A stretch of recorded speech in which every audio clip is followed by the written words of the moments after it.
Today's episode is brought to you in full by Heartlifter International, a 501c3 dedicated to making home and family the safest, most secure place on earth. Learn how you can donate and support the podcast at heartliftcentral.com. Now, settle in for today's remarkable conversation with Janelle. Wherever you find yourself today, may these words help you become stronger in every way. A reading from His Strength, Her Joy, Finding God-Powered Fulfillment. Truth is, life is filled with a gamut of unexpected happenings, big and small. We can never be prepared for certain interruptions. Of course, we face normal life distractions that slow our pace. Unwashed dishes and laundry to be done. A flat tire before school carpool, or someone's boo-boo needing attending. Someone needs our something more, and we feel as though joy left town, taking the last little bit of strength we had left. With a daily schedule thrown off, we are often left wondering, will my life ever go as planned? Will I ever be able to complete my dreams with all these unexpected things? In a split nanosecond, life as we've known it can feel oddly distracting, with screeching sirens of change surrounding us and sounding alarms within us. We find ourselves shocked to find our plans for sunny days have turned to mostly cloudy with a little chance of sunshine. A husband announces he no longer wants to be married. A college-age child informs he or she no longer believes in the Christian faith in which you raised them, and/or is struggling with his or her sexual orientation. A lifetime career ends abruptly. Anxiety rises with bills increasing and money diminishing. A best friend suddenly dies. Your health diagnosis looks grim, or that of a loved one. Your aging parents need increasing amounts of your time and attention. You're left to wonder how to pursue your personal plans and dreams, and to also be there for and deal with loves in your immediate household. Husband, children, grandchildren, dogs, cats, pet, parakeet, even the low-maintenance goldfish that presses his face toward the distance between you and sustenance. Everyone wants in your space. Hello and welcome to today's Heart Lift with Janelle. I am Janelle, your heart lifting guide for this Heartlifter's journey. Today we have the remarkable Latan Roland Murphy, one dear friend to my soul and to this podcast. Oh, we're finally airing this show. It has taken me a while, Latan. Whew. Thank you for your grace. Her new book, His Strength, Her Joy, Finding God-Powered Fulfillment, is the perfect follow-up episode to my conversation with Alyssa Strauss, When You Care. It can seem like the demands of our lives are way bigger than the reserve we have for them.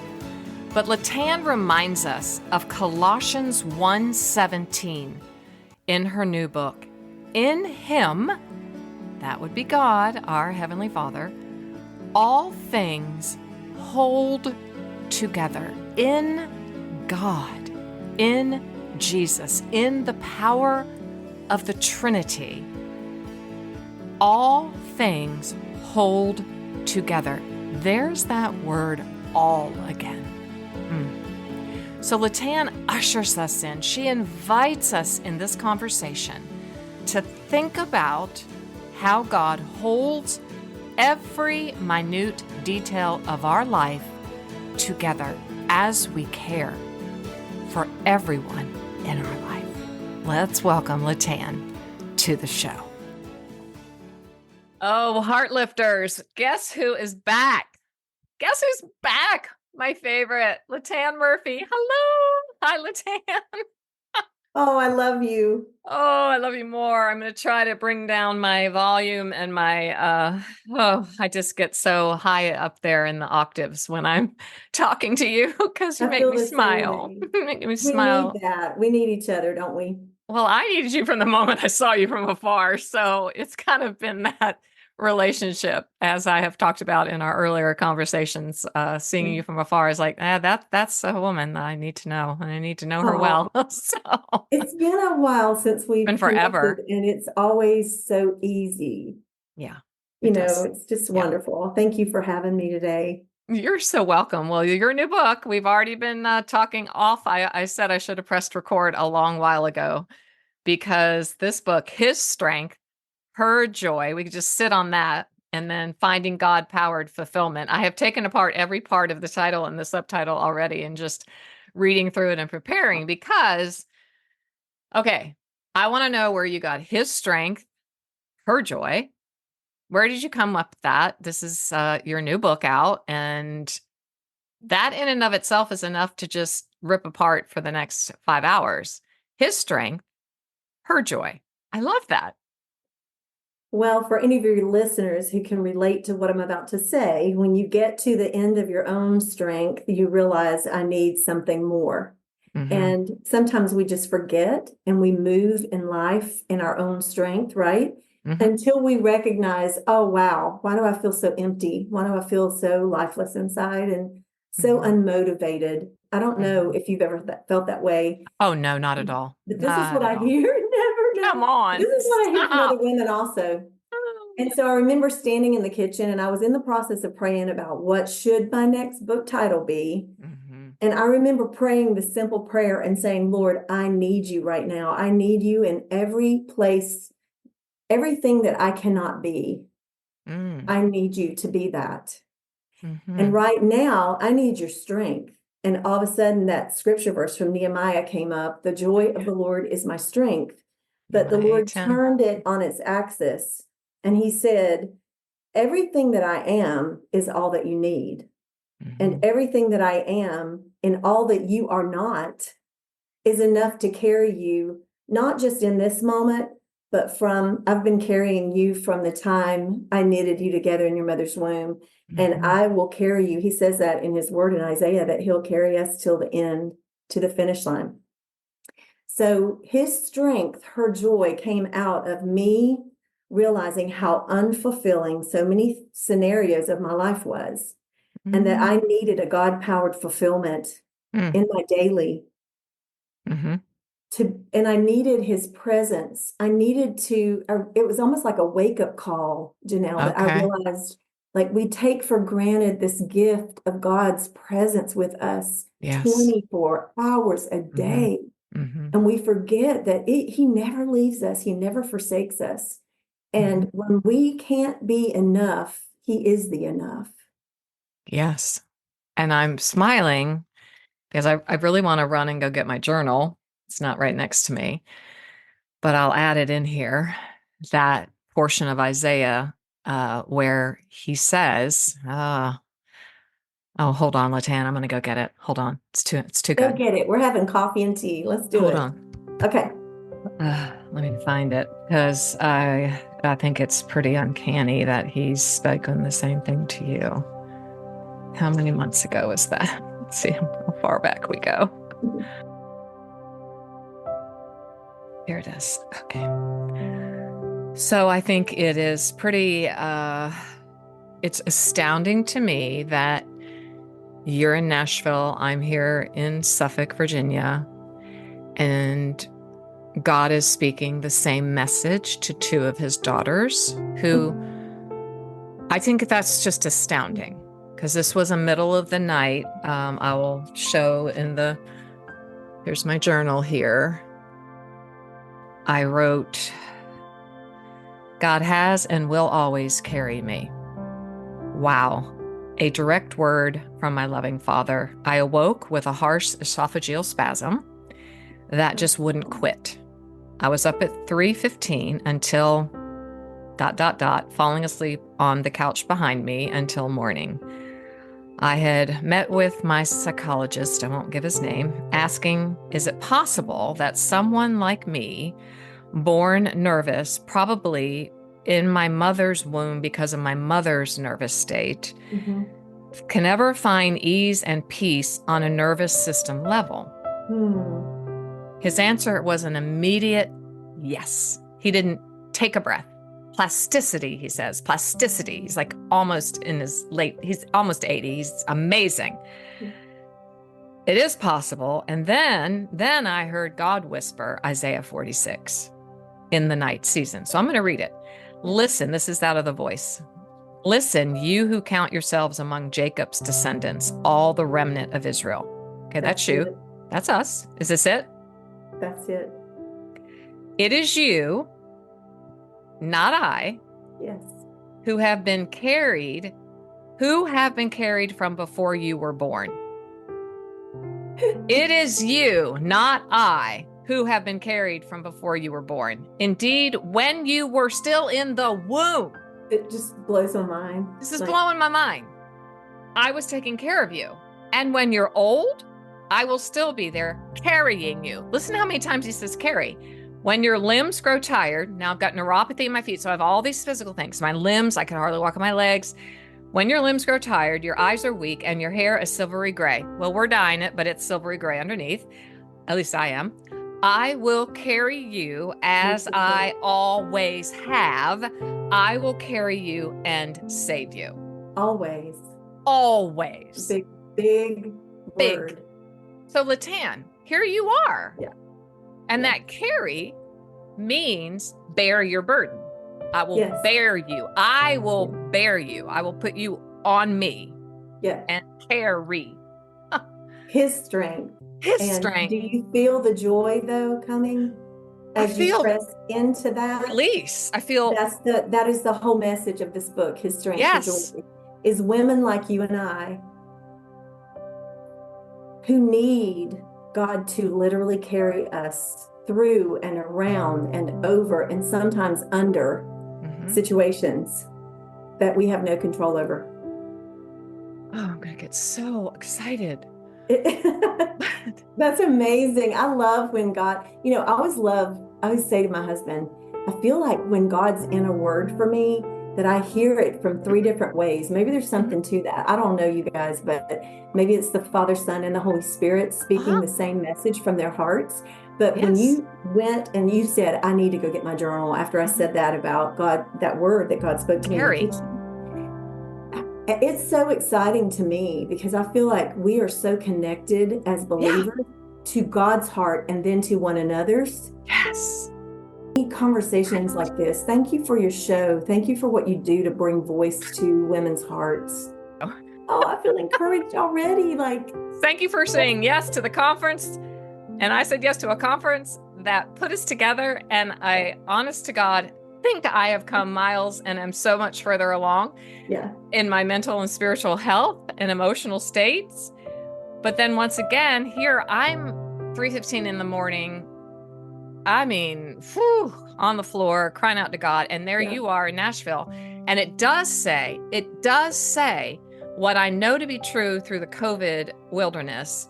He's raising up an army of women who are going to stand shoulder to shoulder. You and I have talked about this parade. We've gone down that. I'll put the link to that powerful conversation that we had. And he's doing something, but it's not what I thought. No. I want to hear what you think he's doing. I don't think it's going to look like anything we've ever participated in before. Okay. So tell me more. I know you're writing about it. I don't think we should look for the norm. I think we need to be praying into what appears from the world's perspective as abnormal, because God is not about the earthly norm. He's not a part of that. He says that he is connected to angel armies. Yeah. What he does is not just his own self, which would be enough, but he has angel armies also working intricately in our lives to direct us, to watch over us. As you said so well, as we both said, carry us. Because I can't carry it anymore. I can't do what I used to do. No. I can't. I physically, emotionally, mentally, and you just said that, and you write about it so profoundly, and I'm going to just read snippets. I just want you right now. What then? Because you just said it. You were not feeling, I'll just use the word fulfilled And the things that I thought, like sometimes, and I have young writers. You and I work with people Mhm. that are wanting to be a writer, wanting to be a Yeah. speaker, but they don't realize that once you arrive there, you are so depleted in your own human strength that if you are not tapped into this supernatural source of strength that you and I are talking about today, then even that place of arrival is unfulfilling because it's all becomes this self-abased kind of works that we lose sight of what our why really was in the beginning. And I know it's not just me because I hear other people who've been like older women like you and I who are seasoned speakers and writers and teachers of God's word, and they're telling me the same thing. But what I feel like when you said, what do you think God wants to say now? He says in his word that there would be a great falling away. Yeah. And I see that happening, and I see that great falling away, meaning that we are losing heart. We are pulling backwards from God as we thought he was, which can be such a powerful thing. If God's girls can realize that from a distance, sometimes pulling back and saying, okay, what does God look like now in my now? What does he look like in my future? And from a distance, we can see the mountains so much better than we can when we've been like crying out and saying, God, where are you? Where are you? Where are you? And we can't even see forward because all we see is ourselves. Like all I see is a hand in front of me, right? And there's nothing wrong with those kinds of prayers. I just think God's wanting to reposition his daughters so that we can get a much broader, open view, grasp once and for all how powerful he is, how amazing he is, how mighty he is. Loving. What a force to be reckoned with that he is, and how he is on the scene of our lives, not just him, but the Father, the Son, the Holy Spirit, and angel armies are fighting for us and warring for us to be joyous. To be joyous about the fact that we have all that. That's the thing. Joy is the pivot for me. Yeah. We're looking for something else, though, to bring us joy. We are. Have been. For sure have been. That's where the unfulfillment comes in. Yeah. So he has to be enough, right? Yeah, but the two things I just wrote down, I'm trying to write, and I know you can hear me writing, so I don't care. No. But I'm the happy. Reposition. Yeah. Like repositioning. Almost as it's not almost. It's as strategic as a chess game. I don't play chess, but it would be just as strategic. And that might be an old cliche, but to me, it's the truth. And in our botanical garden that I've just joined to help bring some peace and grounding into my life, has a life-size chess set, right? And so my husband, when we went, we just both of us like, he can play a little. I don't know how to play at all, but I'm like, is this what's in heaven? Like, is this God's like, just moving that woman. We're just talking women here. Moving that woman. Women who've known, like women, these are women I've known in the ministries, we've been connected for decades, and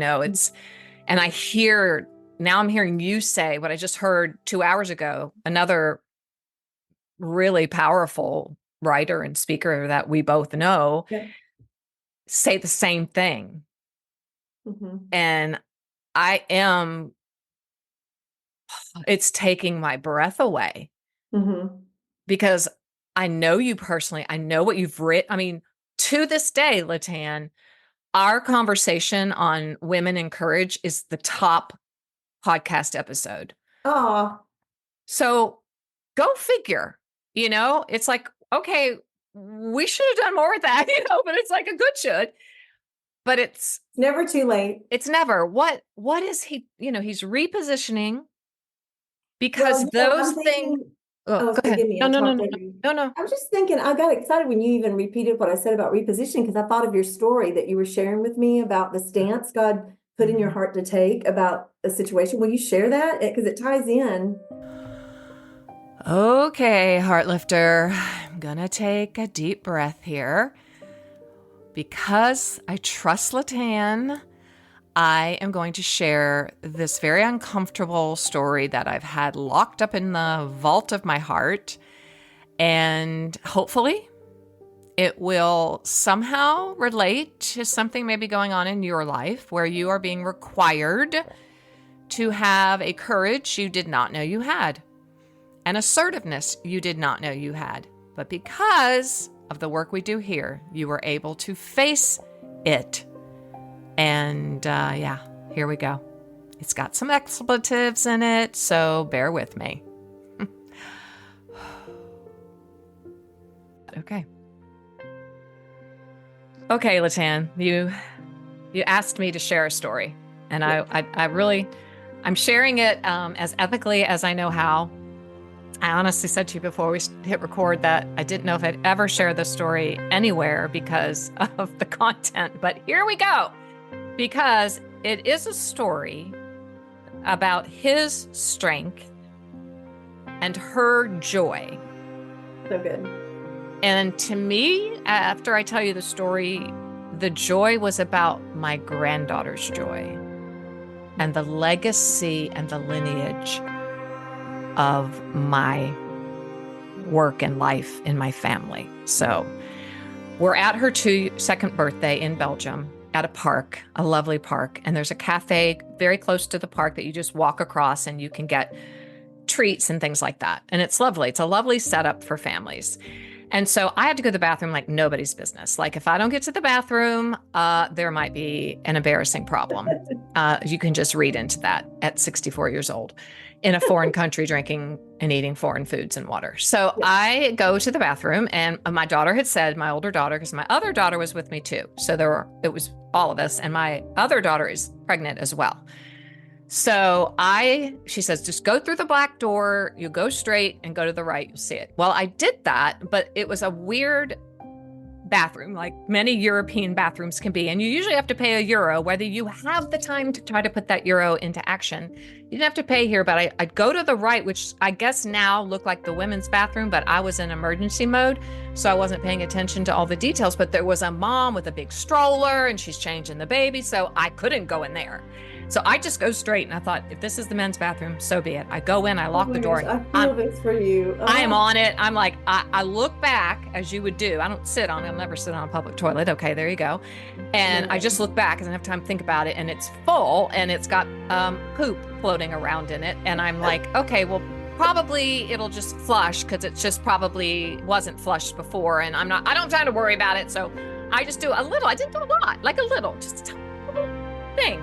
A poo-poo, and tiny, like just enough that I had to go. And so, golly day, here I am.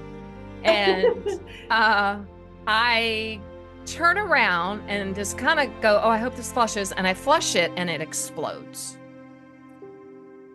And all of a sudden I'm hearing this banging on the door at the same time. And I'm like, oh, hold on. It's overflowing, and I'm pulling my pants because I didn't want to wear the. This is terrible. It's like this doesn't even happen. This can't be real. It's when I look back, I went, this didn't really happen to me, but it did. And so I'm getting. What happened to me? I'm getting out of it, trying to get my shoes out of it, like just trying to get out of the. I'm going to say the word. Yeah. Shit. Yeah. And so I open the door, and there stands this man. Very handsome. Has like 40-ish and maybe younger, and has on like, a utility outfit. So it's probably either the owner or somebody who knew the toilet was backed up and had gone to get clothing to cover his clothing and come to fix it. And I go out, oh my God, it's overflowing. It's broken. No kidding. It's not broken. Why did you go in there? And he's yelling, and there's a whole cafe full of people, and I'm just dying. Yeah. And I thought he might stop, but he didn't. He persisted. I just said, I'm so sorry. I didn't do this. He's like humiliating you publicly. Shaming, humiliating, it was oppressive. Oh, I can only imagine. I've been here with the oppression thing.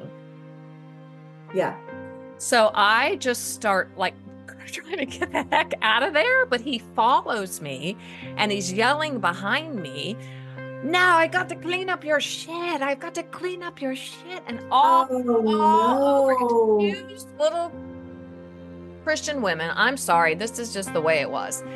And he's just yelling it. And it's Saturday. It's a full full cafe. And later when I thought about it, no one came to my rescue, no one. And I just finally felt within me, I'm going to now, since I've analyzed it 1,000 times, it was a strength. It was God said to me, turn around and take a bear stance. That's so powerful. Just turn around. I didn't know it. It happened in a millisecond, but I turned around and I just took a stance. And I just said, not my shit. Not my shit. Maybe 2 pebbles, but not Boy, mine. that's really a powerful message right there for your listeners. Like, just on the heels of what we're talking about with how I feel God is wanting to reposition his Yes. daughters. Yes. I think we have been rolling around in it and calling it ours, things that people put on us, right? Yep. And all it does is leave us feeling weak and lifeless and joyless and everything that this book is not about. And we can't experience God-powered fulfillment if we are really allowing the daily circumstances of human nature consume us. And this is a thing that's real. This is stuff that happens to people. It's just you and I have to share our stuff because that's what we're called to do here. It's so true. And I really thought I wouldn't share this one. I love that you did this because I wouldn't do it, but you're standing with me because you make me strong. You make me brave. So many things happen like that. That sometimes you're like, Lord, is this the devil causing this? Is this you trying to teach me something? Is it both? But sometimes there's a lesson here. If I can let me interfere because I, in that happening, I didn't have it. There's as usual, there's no time to go, oh, is this God? No. Is this the devil? Is this? It was just take a bear stance, stand against this. And I put my hands up to him because he's flailing, he just didn't take a breath. And I just said, I'm very sorry. And then I just turned around and I proceeded to go order what I had been given to order from my daughter and son-in-law and the couple friends, and stood there. And a woman with a beautiful woman behind me, I looked around and she just kind of went. She was embarrassed for you. She felt my shame, yet, okay. So, but let me finish just quickly. So I proceed to get my things. I'm just standing there while he's running in and out. But I'm not looking. I'm just taking my stance. He didn't come back. I feel like I pushed away the darkness. And put a shield in front of me. And then I went back, and my 2 daughters, obviously they know me. And so they probably could see that I was gray or that I was either flushed and I went, you're just not going to believe what just happened. I went kind of into my old self. You've got to know what just happened. And my older daughter, whose daughter was the birthday, Elena's birthday, she just said, Mom, please, not now, not now, not now, not right now. And I got kind of angry, but I didn't. My body, which is, we talk a lot about this here, when you do your work, your heart work, your emotional work, you have a capacity within you to rise up and emotionally regulate. And that's what this was about. I was able, through God's work in my life, to emotionally regulate and go, let it go. Not right now. And that's a perfect example of how we have more strength within us as women to reposition ourselves to face life and situations and all the dung that we have to push our way through. All the dung. Yeah. And we don't even realize the power that we carry within us. And I loved that story for so many reasons. There's so many layers to that you could just do multiple shows, I know, but I loved it just for what it means with my heart in writing this book and how it fits with this message of you literally repositioned yourself physically. And then it's like our souls catch up to that. Like our souls come into alignment when we choose to reposition ourselves, our flesh, and then you repositioned your soul, and then your emotions got in line behind those two. That's good. And then you were able to flow from that beautiful grandma place of legacy that you want to leave for your daughters and for your grandchildren. And I can only imagine when you got back and you told them this story, I never bet did. they understood why you were so flustered then. And I told it briefly, but we really didn't go deeply. And that was the part that was frustrating. But to continue on, because I think it's his strength, her joy, was that later after the party, and when the party was closing down, one couple from 2 different countries, the parents of one of the little 2-year-olds, and then another mother of the parent from another country, both in different ways came up to me and said,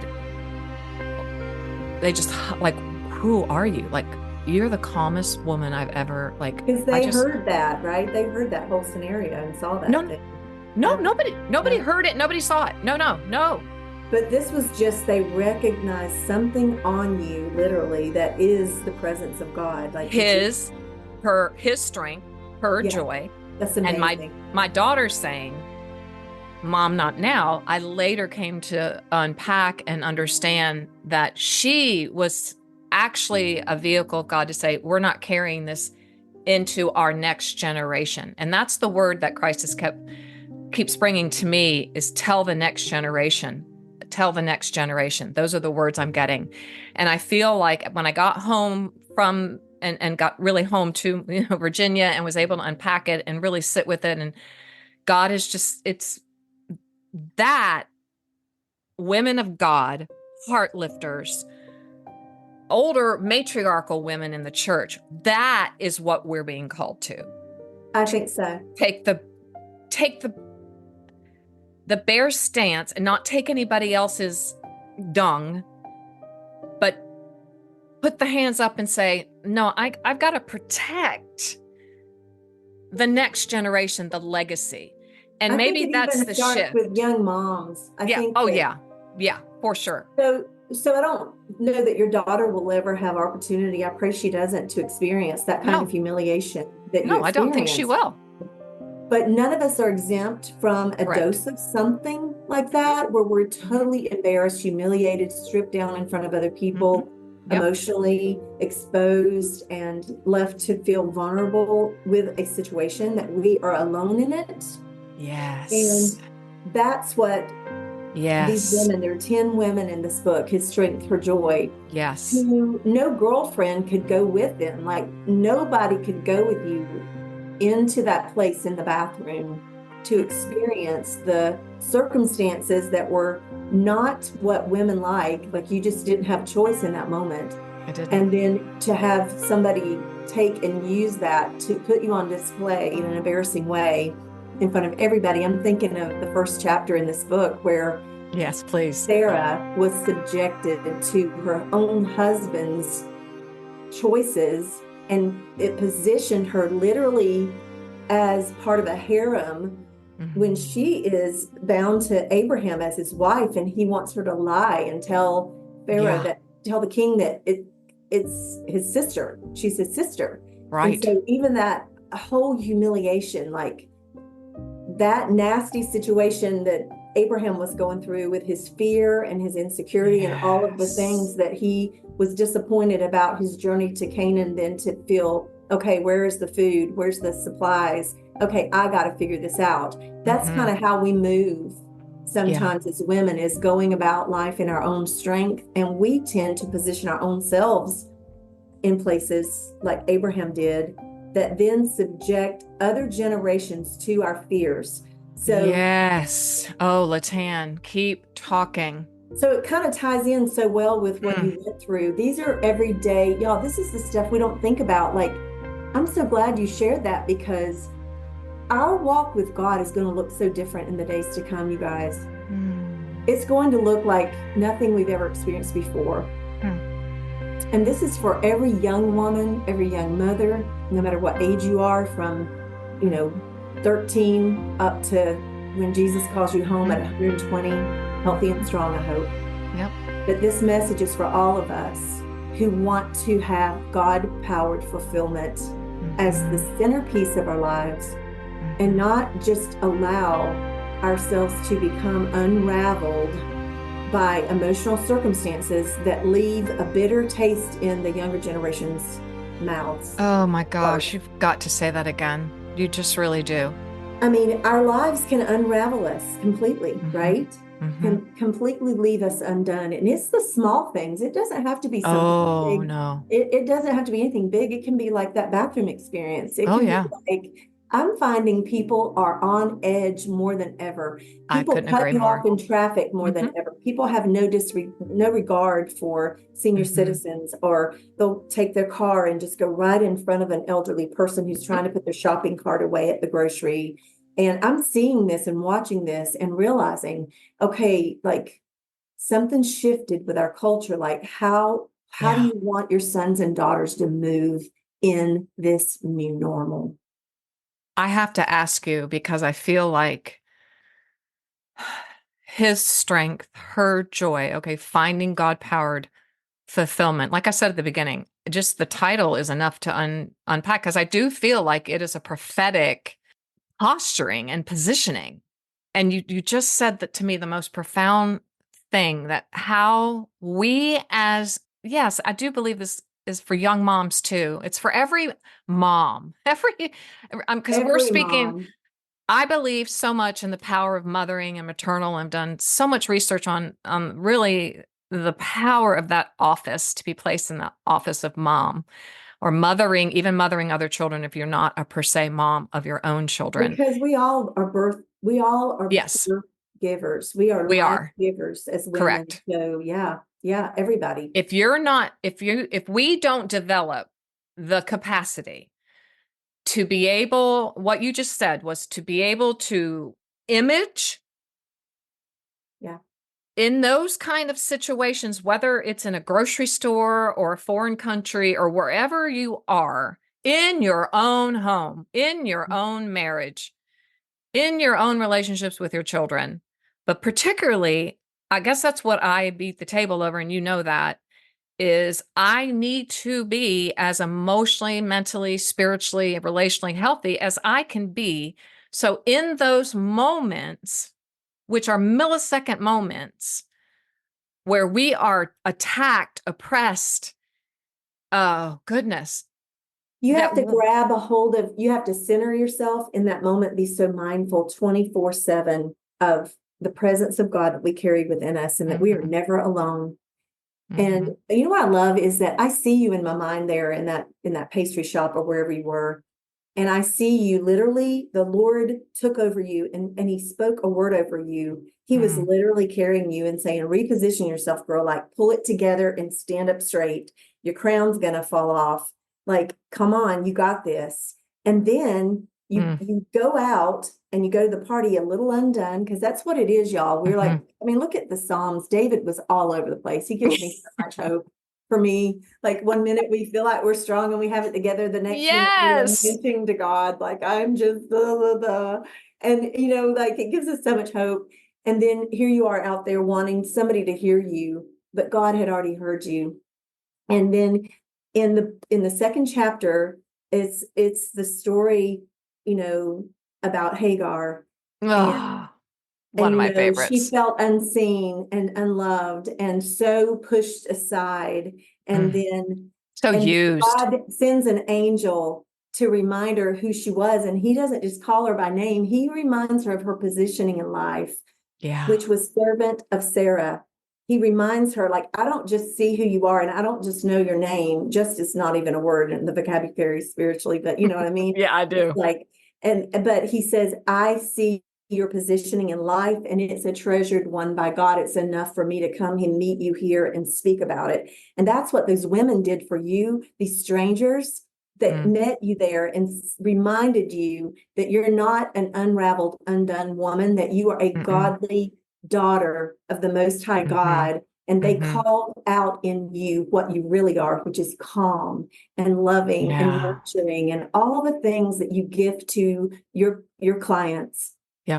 It's Or why just they call even you. beyond vocation. Like this is where I feel like I wanted to really get your heart, because I feel like, particularly in the industry that you and I are in, with Christian publishing, writing, speaking, all of those things that are very public, very performance oriented or whatever, is is the real God fulfilling power and purpose of our lives, those moments. I think it is. I think that we make it about things in our mind. We write narratives thinking that we need God's strength when, when the divorce comes, we do need God's strength, Of when course. the child decides he doesn't or she does not want to follow in the ways of the Lord, and you raise them to love Jesus. And now Yes, I just read that whole passage to the readers that you write so beautifully, Yes.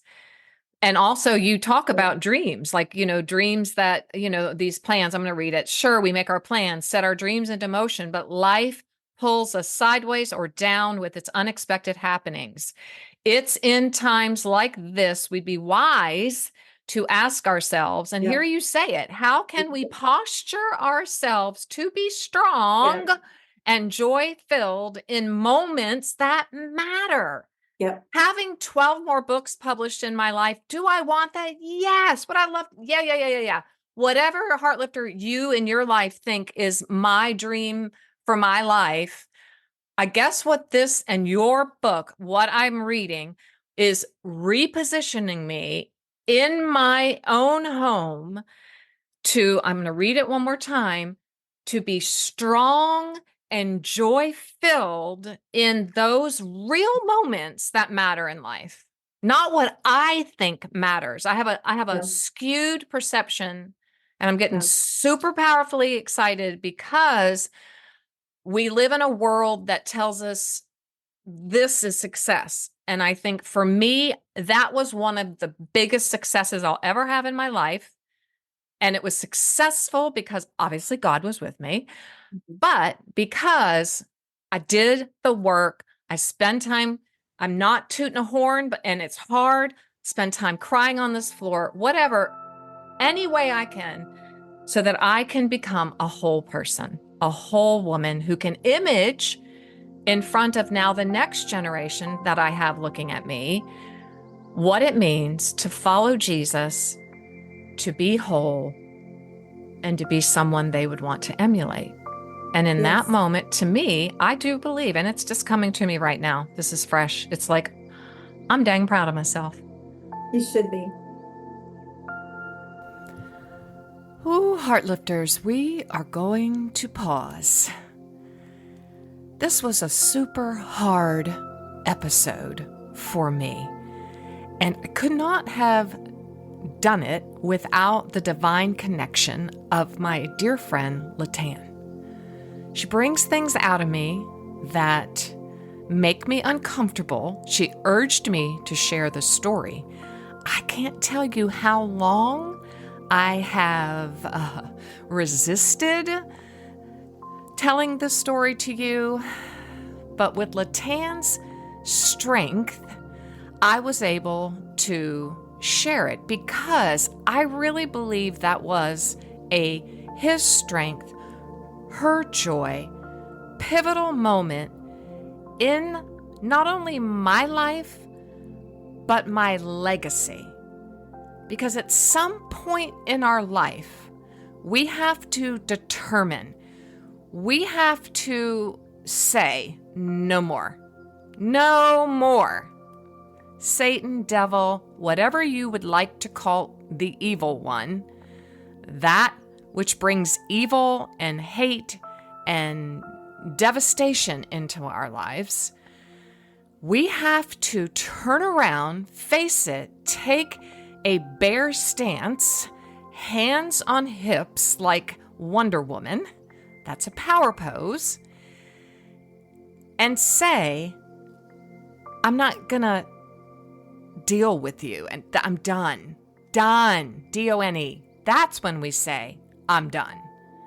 I'm done with listening to the threats of the evil one to destroy me and destroy my legacy. I've worked really hard. My husband and I are still working hard. As you can tell from the story, the evil one doesn't let up. He doesn't let up because you see, the stronger we get and the more that we know it's God's power in our life, his strength, not ours, that enables us to have joy, Well, the evil one really hates that even more. Hence, in my book, Stronger Every Day, once that came out, I felt weaker every day because I wrote the words of that book that I try to live, and the evil one just continues to go, no, yeah, I'm gonna get you. I'll get you. I'll make you fall. Well, not gonna happen. Not on my watch. So Latan and I talked about Isaiah 46, verses 3 and 4, and I'll read from 5 to 7 as well. Make this a meditative moment, Heartlifter. Listen to me, God says. This is God speaking to you, you descendants of Jacob, all the remnant of the people of Israel, you whom I have upheld since your birth, and have carried you since you were born, even to your old age and gray hairs. I am He who will sustain you. I have made you, and I will carry you. I will sustain you, and I will rescue you. With whom will you compare me or count me equal? To whom will you liken me that we may be compared? And then he writes in verse 6 and 7, some pour out gold from their bags and weigh out silver on the scales. They hire a goldsmith to make it into a god, and they bow down and worship it. They lift it to their shoulders and carry it. They set it up in its place, and there it stands. From that spot, it cannot move. Even though someone cries out to it, it cannot answer. It cannot save them from their troubles. Remember this. Keep it in mind. Take it to heart, you rebels. Remember the former things, those of long ago. I am God, and there is no other. I am God. There is none like me. I make known the end from the beginning, from ancient times, what is still to come. I say, my purpose will stand, and I will do all that I please. Wow. You see, God's not a statue made of gold. When people say or describe me as religious, I say, no. I'm not religious. I have a vital relationship with God that is real. It was made real to me through His Son, Jesus, who was a prophet who walked this earth and gave His life for me. And once He left this earth, He gave me a comforter, and I call that comforter Spirit. So God says, I have carried you, I have upheld you, even to your old age. I will sustain you, I've made you, I will carry you, I will sustain you, and I will rescue you. I needed rescuing that day in that cafe. Excuse my expletives, but I needed you to hear what really happened and not soften it. Okay. So, Heartlifter, where are you today? We have gone longer than normal, but these are not normal times. So how might you be invited today to turn around, face the evil one, take a bare stance, a power posture, and say, not my shit. Sorry, I'm not going to soften the blow. I used to say everyone's business is not my business. But these are hard times, and sometimes we really have, there's like, my older daughter will say, Mom, sometimes there's just no other word. There's no other word. Then, like with them, this is not my shit. And that translated into the season in which I was living as a counselor, coach, hearing really hard stories, and I was falling apart. I was receiving vicarious trauma. That's my issue, not my clients. That's my issue. I own it. I just needed a break, or, as I really feel, need a team. If I'm going to do that kind of work, I need a team. I need support. I need others who are wiser than myself or who I can collaborate with. Latan talks about that in her book, His Strength, Her Joy, Divine Connections. So I just challenge you today, invite you really, to listen to the words of Isaiah 46 again and again. Let them pour over you wherever you are right now. God has carried you since you were in your mother's womb, since your birth. He's carrying you now. He's sustaining you, supporting you, bearing your burdens. He is. Lean on Him like never before so that you can receive His strength into your body supernaturally. That was just such a supernatural day for me. And I invite you there. We're going to continue this conversation with Latan in part 2, which I will put out on Friday. Until then, may you know how much God loves you.